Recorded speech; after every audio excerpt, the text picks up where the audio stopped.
আল্লাহ রাব্বুল আলামিন বলেন ওয়াকালা ইন্নী যাহিবুন ইলা রাব্বি সায়াহদিন রব্বি হাবলি মিনাস সালিহিন ফাবাশশারনাহু বিগুলামিন হালিম ফালাম্মা বালাগা মা'আহু সা'য়া ক্বালা ইয়া বুনাইয়া ইন্নী আরা ফিল মানামি আন্নী আযবাহুকা ফানজুর মাযা তারা ক্বালা ইয়া আবাতি ফা'আল মা তু'মারু সাতাজিদুনি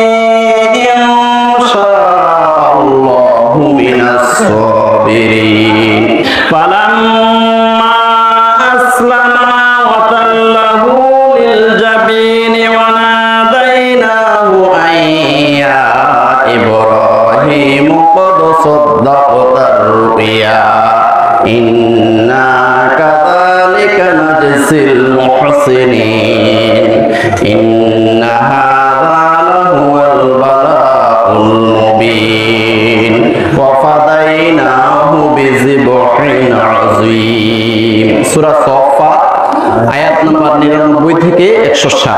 আল্লাহ রাব্বুল আলামিন বলেন ওয়াকালা ইন্নী যাহিবুন ইলা রাব্বি সায়াহদিন।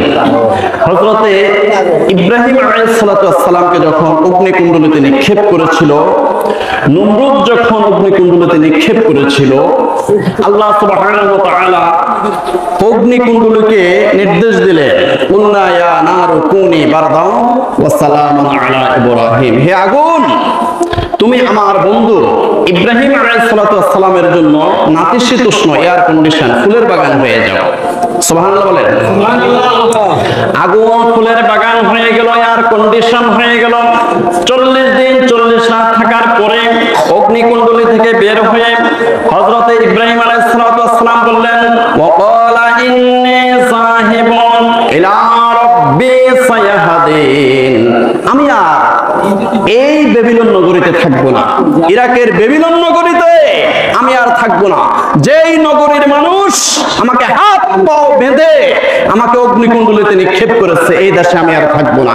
ইন্নী যাহিবুন ইলা রাব্বি সায়াহদিন, আমার আল্লাহ যেই দিকে পথ দেখায় আমি সেই দিকে চললাম। চলতে চলতে শাম দেশে চলে গেলেন। শাম দেশে গিয়ে আল্লাহর কাছে একটা ফরিয়াদ করলেন রব্বি হাবলি মিনাস সালিহিন, আল্লাহ আমাকে একটা নেককার সন্তান দান করেন। আল্লাহ পাক রব্বুল আলামিন সাথে সাথে মঞ্জুর করে নিলেন।